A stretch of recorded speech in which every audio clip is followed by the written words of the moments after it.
Paul Foster-Bell. Tēnā koe e te mana whakawātuarua, tēnā koutou katoa e ngā mema o te whare. Sir, in speaking on the second reading debate of the Environmental Protection Authority Protection of Environment Amendment Bill, I'd like to follow on from some of the comments that were made by the Chair of the Local Government and Environment Select Committee which considered this bill, that is the Honourable Member for Coromandel, Scott Simpson, who referred to the departmental report in his outlining of the reasons why on this side of the House we are not inclined to be further supporting this bill to subsequent readings. Sir, we heard from a range of submitters, and there were some that made a particular impression upon me. The area of concern around whether this bill is necessary or not, and I accept that the member has positive motivations in bringing this bill to the House. I'm sure she's a hard-working and very honourable member of this House, and she has the best motivations in bringing it. But there were a number of concerns highlighted by submitters which do deserve our consideration, given the implications if this bill is passed into law. So there was a question around whether this bill is necessary. And we had a number of submitters, and 5 of them in particular I want to name. AgCalm, which is, for those who are not aware, represents 30 different manufacturers of animal and crop health products. Federated Farmers, that needs no introduction for this House. Pepans, which is the producers and exporters of Petroleum Institution of New Zealand. Stratera, who represent the mining and extractive industries sector. And Todd Energy, and I just want to put on note perhaps something of a conflict of interest with Todd, in that I had the pleasure of spending a time on a placement through the Business Parliament Trust with Todd Energy, including visiting their facilities in the Taranaki region last year, and saw what a safe and clean and environmentally minded corporation actually Todd was, that returns so much to the community and provides actually so many jobs and valuable employment in both that region and here in Wellington. Anyway, the concerns expressed by those 5 submitters, representing many thousands of people in those industries, in fact probably tens if not hundreds of thousands of jobs within those industries, was that this bill is unnecessary. Todd in particular noted that the EPA does not currently have an overriding environmental protection mandate, and that this was Parliament's intent when the Act was initially passed. The EPA exercises its functions under other legislation which already provides considerable protection needs alongside the proposals for use and the development of resources. And the purpose is to achieve a balance between development of resources and protection of the environment. I think that Todd made a useful and valuable point there. Both Pepans, the Petroleum Exporters and Producers Institution, and Stratera said that the current wording of Section 12, subsection 1, is deliberately general to avoid interference with Section 12, subsection 2, whereby the EPA must further the objectives of other environmental acts. And I think, sir, these are useful points that were made by those companies and representative industry groups. The Ministry, when they did their analysis of the evidence provided, submitted to us that they were actually in agreement with that assessment, and that, sir, is a view that I also happen to share.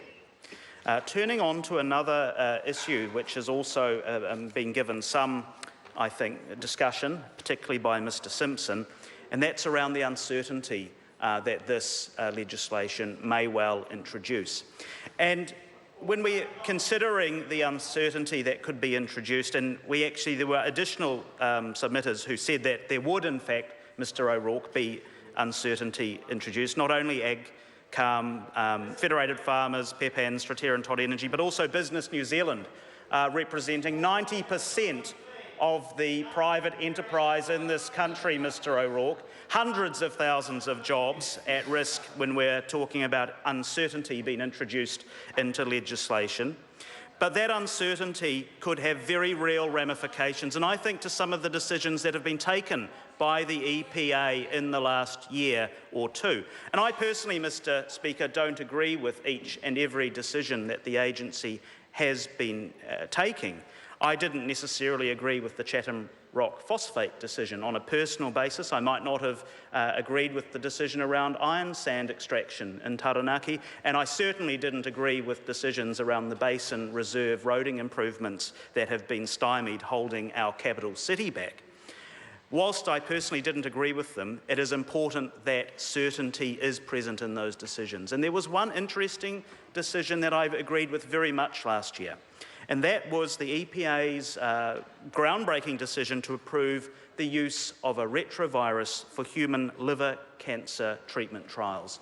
So this is a third phase clinical trial of a hepatocellular carcinoma retrovirus. It's the first genetically modified organism capable of self-reproducing within humans, and this has the potential to save over 300 lives a year in New Zealand, particularly among the Māori community, because let's remember that Māori and Pacific populations have a higher than average rate of liver cancer.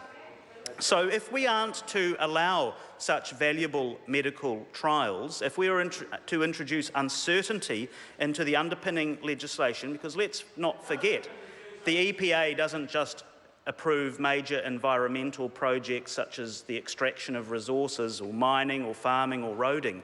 They also do have a role in our hazardous substances and new organisms enforcement in this country. If we are to introduce uncertainty into the approval of such valuable and important medical research, we are potentially putting at risk the lives of many, many future patients who suffer from liver cancers at the very least. And that is one of many, many genetic medicines which I'm sure will be trialled as we go forward. Sir, in addition to the uncertainty, the cost issues were very real, and they were raised again by some of those submitters that I've already mentioned. Andrew Stewart, in particular, for instance, said that the amendment would impose a burden of proof cost on applicants, making consent applications ever more expensive. And I would take, sir, seriously the evidence provided by those submitters, because they, sir, are people who actually have experience of submitting applications. They represent industries and, in fact, companies that have experienced delays under the current system, and they certainly wouldn't want to see that exacerbated any further by the additional uncertainty and the additional cost implications that this well-intentioned but in my view erroneous legislation brings in. So, sir, the main impact of this bill that I'm concerned about is to increase the complexity in the decision-making of the EPA. As it is, decisions are considered very carefully and can take a period of time. In fact, so much so that we've, in the last couple of years, actually had to pass an amendment dealing particularly with the extractive petrochemical industries to make sure that our supply of gas in this country keeps on coming. The last thing this House should be planning to do is putting at risk our ability to power our homes, to undertake valuable medical research, to have thousands, hundreds of thousands of jobs in these valuable industries that I've referred to. Sir, for these reasons, this is not a bill that should be advanced further, and I oppose it. Eugenie Sage.